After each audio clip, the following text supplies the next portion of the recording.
సింగరేణి ఉత్పత్తి చేసేటువంటి బొగ్గు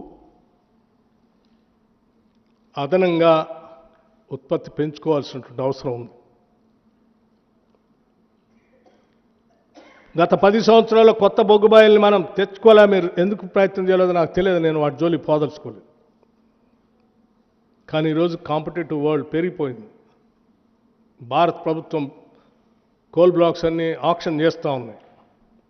అంతిమంగా అలా మీరు చూస్తూ వదిలేస్తే సింగరేణి కార్మికులు ఏ సింగరేణి మీద ఆధారపడి ఉన్నారో అక్కడ బొగ్గు బాయిలు తగ్గిపోయి, ప్రొడక్షన్ తగ్గిపోయి, అంతిమంగా వచ్చే లాభాలు పడిపోయి, ఆదాయం తగ్గిపోయి, దాని మీద ఆధారపడి ఉన్నటువంటి కుటుంబాలు, వేలాది కుటుంబాలు ఉపాధి లేకుండా కోల్పోయే ప్రమాదం ఉంది. దానితోడు ప్రపంచంలో విద్యుత్ ఉత్పత్తి రంగంలో కూడా మార్పులు వస్తూ ఉన్నాయి. ఆ మార్పులకు అనుగుణంగా అనేక రాష్ట్రాల్లో, ఇంక్లూడింగ్ తెలంగాణ రాష్ట్రంలో కూడా గ్రీన్ ఎనర్జీకి వెళ్ళిపోతూ ఉన్నారు. ఆ పోయే ప్రక్రియలో కోల్ వాడకం కూడా తగ్గే ప్రమాదం ఉంది. క్వాలిటీ లేకపోతే, క్వాలిటీతో కూడిన కోల్ కావాలని కోరుకుంటున్నారు. అందుకోసమే క్వాలిటీతో ఉన్న కోల్ బొగ్గు బాయిల్ని త్వరితగతిన మనం సొంతం చేసుకోవాలి. వాటిని ఆపరేషన్లో తెచ్చుకొని తద్వారా దీన్ని బతికించుకోవాలి.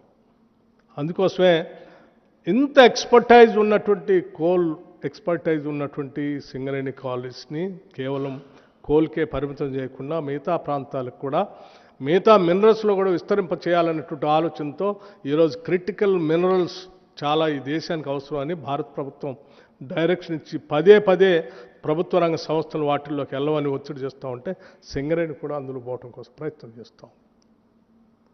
సింగరేణి మేనేజ్మెంట్ కానీ కార్మికులు కానీ చాలా చిత్తశుద్ధితో పనిచేసుకుంటూ పోతా ఉన్నారు. ఈ ప్రభుత్వం కూడా అంతే కమిట్మెంట్తో పనిచేసుకుంటూ పోతా ఉంది. దయచేసి మీ అవసరాల కోసం, మీ వ్యక్తిగతమైన ప్రయోజనాల కోసమో, మీ రాజకీయ లబ్ధి కోసమో, ప్రయోజనాల కోసమో ఈ రాష్ట్రం పైన, సింగరేణి పైన ఇటువంటి తప్పుడు ప్రచారం, విషం చెమ్మొద్దని మాత్రం విజ్ఞప్తి చేస్తూ ఉన్నాను. ఎస్, మీకు ఏదైనా అనుమానాలు ఉంటే my doors are always open 24 hours. Any time you can come and knock the door. దేన్నైనా ఓపెన్గా, ట్రాన్స్పరెంట్గా నేను చూపించడానికి సిద్ధంగా ఉన్నాను. ఎక్కడా దాపరికాని కూడా ఏమి లేదు. ఇప్పటికైనా ఈ వాస్తవాలను గమనించి పెద్దలు రాధాకృష్ణ గారు, ఇప్పటికైనా మీ మీద గౌరవం ఉంది మాకు, ఇప్పటికైనా రాసిన కథనాలన్నీ తప్పుడని వాటిని తిరిగి ప్రపంచానికి, తెలంగాణ ప్రజలు తెలియజేస్తారని నేను ఆశిస్తూ ఉన్నాను.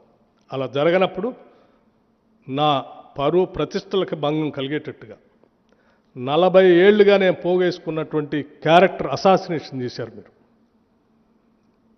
ఇది తగదండి మీకు, ఇది తగదు. నా ప్రయాణం చాలా సుదీర్ఘమైనటువంటి ప్రయాణం ఇక్కడ రావటానికి.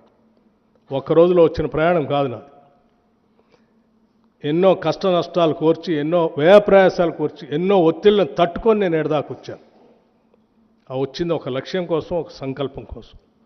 నేను ఇటువంటి చిల్లర పనుల కోసం రాలేదు, చిల్లర కార్యకలాపాల కోసం రాలేదు. నాకు వేరే ఉన్నతమైనటువంటి ఆలోచనలు, భావాలు ఉన్నాయి. వాటిని అమలు చేసుకుంటూ పోవాలి. కాబట్టి నేను మీకు స్పష్టంగా చెప్తా ఉన్నాను, నేను పోగేసుకున్న నా వ్యక్తిత్వాన్ని నువ్వు ఒక్క రోజుతో, ఒక్క కలంతో రాస్తా అంటే నేను చూస్తూ ఊరుకోవటానికి సిద్ధంగా లేదు. దయచేసి ఇప్పటికైనా మీరు, నేను వ్యక్తిగతంగా అడుగుతా ఉన్నాను, ఈ రాష్ట్ర ఉప ముఖ్యమంత్రిగా అడుగుతా ఉన్నాను, మిమ్మల్ని రాసిన దాన్ని పొరపాటని మీరు తిరిగి వాస్తవాలన్నీ ప్రచురిస్తారని ఆశిస్తూ ఉన్నాను. ధన్యవాదాలు. Thank you.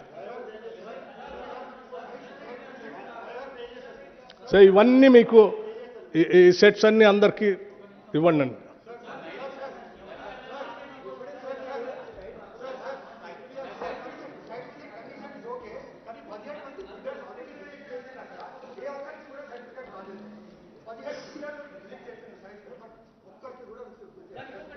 రాహుల్, సరే ఇవన్నీ ప్రొసీజరల్ యాక్టివిటీస్, బట్ స్టిల్ అడిగావు కాబట్టి నేను నాకు తెలిసింది నేను చెప్తా ఉన్నాను. బట్ ఆ సింగరేణి మేనేజ్మెంట్ మీకు ఆ ప్రొసీజర్ గురించి అంతా చెప్తారు. నేను కూడా కనుక్కున్నా నీలాని. ఎక్స్ప్రెషన్ అంటే టెక్నికల్ జార్గన్ నాకు తెలియదు. టెండర్ పిలిచిన తర్వాత ఇక్కడ పలానా దానికి టెండర్ పిలుస్తున్నాము, ఇంట్రెస్ట్ ఉన్నటువంటి వాళ్ళంతా పరిశీలన చేసి ఏమైనా అభ్యంతరాలు ఉంటే ప్రీ బిడ్ మీటింగ్ అని ఒకటి పెడతారంటే ఆ బిడ్ మీటింగ్కి వచ్చి అందరూ చెప్పమని చెప్తారు. వాళ్ళ అభ్యంతరాలు అన్నీ విన్న తర్వాత మార్పులు చేర్పులతో కోరిజెండం అని రిలీజ్ చేస్తారు. రిలీజ్ చేసిన తర్వాత వీళ్ళు టెండర్స్ని సబ్మిట్ చేయాలి. ఇంకా అసలు కోరిజెండమే రిలీజ్ చేయాలి. టెండర్ సబ్మిట్ చేసే డేటే స్టార్ట్ కాలేదు. ఇంకా అప్పుడే నీకు సైట్ విజిట్ ఎట్లా ఇస్తారు?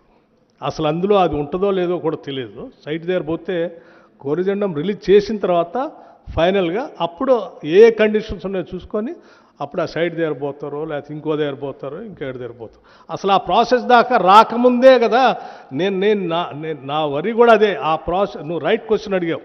ఆడదాకా రాకముందే మీరు ఊహించుకొని అడ్డగోలు కథనాలు రాశారు.